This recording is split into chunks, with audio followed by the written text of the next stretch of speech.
کەسێک نەکبەت بوو 40 ساڵ بوو چی بکات؟ وڵاهی بەداخەوە چونکە ئێمە ئەمانوێت دەرفەتێکی زۆر باش بڕەخسێنین بۆ گەنجەکانمان. لەمەوە ئەو کەسانی کە ئارەزوومەندی بواری سینەمان مەرج نییە کەسێک لە پشتیان بێت یاخود کەسێک دامیان بکات. لەمەوە دەتوانن بیرۆکەکانتان بهێنە فستیڤاڵی فیلمی زارێەوە لێوە کە تەقدیمیەکەن و هەڵسەگاندنی بۆ دەکرێت و دەتوانن ببن باخاوەنی فیلمی خۆتان. من زانیاری زیاتر لە میوانەکەم ئیڤان فەیساڵ ئەگەر فەرمیتە ئێرە سەرۆکی فستیڤاڵی فیلمی زارێ سڵاو لێبێت چی بۆ گەنجان ئەکەن ئەم جارە؟ سپاس بەخێر بن و سپاس بۆی کام دەرفەتتان بۆ ڕەخسانم تاوەکو لە ڕێگەی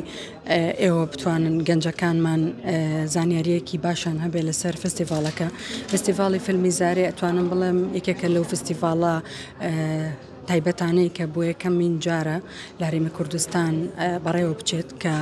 ئامانجی سەرەکی فستیڤاڵەکە کارکردنە لەسەر بیرۆکەی گەنجان و ئەتوانم بڵم دەرفەتێکی زۆر باش ئەڕەخسێنین لە ڕێگەی ئەو پلتفۆرمانی کە دامانەوە بۆ تەواوی گەنجەکان لە هەموو پارێزگاکانی کوردستانەوە تاوەکو ئەگەر بوێری خەیاڵکردنێک یاخود گێڕانەوەی چیرۆکێکیان بیرۆکەیەکیان هەیە بتوانن لە ڕێگەی پلتفۆرمەکانمانەوە تەقدیمی بیرۆکەکانیان بکەن و دواتر لە ڕێگەی لێژنەی هەڵسەنگاندنەوە کار لەسەر بیرۆکەکانیان نەکرێت و بە دیاریکراوی لە ماوەی ئەم دوو مانگەدا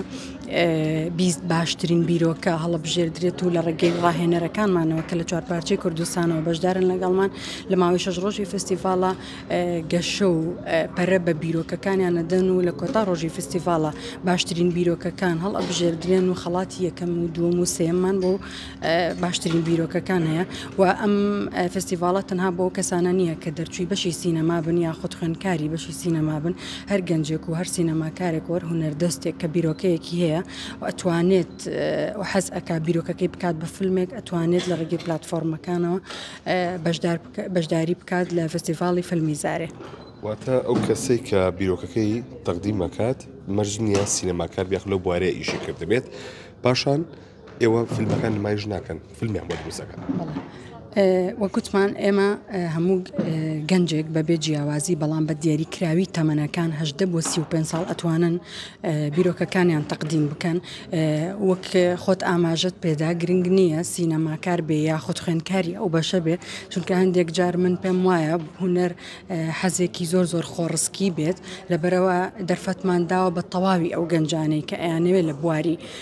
نووسین و سیناری و سینەما و فلمسازیە کار بکەن بۆیە هەمویان ئەتوانن بیرۆکەکانیان تەقدیم بکەن و بەشدار بن لەگەڵمانە. فستیڤاڵە لە شو بەڕێواچێ؟ نامەوێت بە دیاریکراوی شوێنەکە ئاماژە پێ بدەم بەڵام لە مانگی حوتی ئەم ساڵدا ماوەی 6 ڕۆژە و لە هەرێمی کوردستان بەڕێواچێ لەوانەیە لە هەنگاوەکانی دواتری کۆبوونەوە ڕۆژنامەوانیەکانی تر یاخود گەڕەکانی تری فستیڤاڵە لە ڕێگەی سوسیال میدیاکانی فیلم فستیڤاڵی زارێوە لۆکیشنەکەش دیاری بکەین. تەمەنی چەند بۆ چەند گونجاوە؟ 18 بۆ 35. ئەگەر کەسێک نەکبەت بوو 40 ساڵ بوو چی بکات؟ وڵاهی بەداخەوە چونکە ئێمە ئەمانوێت دەرفەتێکی زۆر باش بڕەخسێنین بۆ گەنجەکانمان چونکە ئێمە بمانەوە و نەمانێت بینین لە هەرێمی کوردستانە لەوانەیە سینەماکاری بە ئەزمونمان هەبێت ئەو خەڵکانی کە بەشی سینەمایان تاوا کردووە لە دەرەوەیە لە هەر جێگەیەکی تر ئێستا کەسانی زۆر بە ئەزمونن لەبەرۆ ئێمە ئەم فستیڤاڵەمان ڕێخستووە ئەمانەوێت تەرکیزی تاومان بەڕاستی لەسەر گەنجەکانمان و ئەمانەیە ئەو تەمەنە بەشدار بن. زۆر سپاس بۆ ئیڤان فەیساڵ سەرۆکی فستیڤاڵی فیلمی زارێ بەڵێ ئەوەی کە جوبیستی بوون ئێوە ئەو گەنجانی کە تەمەنیان لە نێوان 18 بۆ 35 ساڵە دەتوانن بێن و بیرۆکەکانی خۆیان تەقدیم بکەن بۆەوەی کە بیرۆکەکانی هەڵسەنگاندنی بۆ بکرێ و پاشان براوی یەکەم و دوو موسێم هەڵبژێردێ و فیلمیان بۆ دروستەکرێت سەر مابەت.